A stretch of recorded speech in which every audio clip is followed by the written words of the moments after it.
Jeg kommer fra en baggrund, hvor jeg har dyrket ret meget idræt. Men der er rigtig, rigtig mange her, som ikke har dyrket super meget idræt, før de kommer til.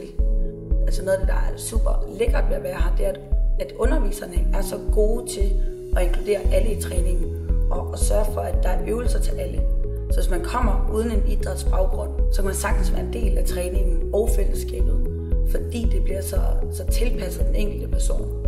Så det er ikke sådan, selvom vi er et CrossFit-hold på nogle 40 mennesker, så gør det ikke så meget, at man ikke kan alting, og at man måske ikke er den bedste løber, eller måske ikke er den bedste til at løfte tungvægte. Jeg er også personligt blevet mere tålmodig, fordi der er sådan lidt flere forskellige typer mennesker, som man bliver lidt mere tolerant overfor. Men der er nogen, der har svært med forskellige ting, og jeg har svært med nogle ting.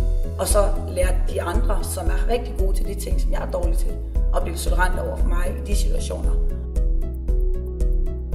For mig, der er jeg personligt udviklet mig, fordi det er en helt anden type mennesker, end jeg har været vant til at omgås med. Og det er bare nogle helt andre omgivelser. Det er lige pludselig et sportsmiljø, og ikke så meget et studiemiljø, som jeg kommer fra. Men fordi idrætten er til at ryste os sammen, så kommer man simpelthen bare til at have nogle fede tider med nogle helt fantastiske mennesker.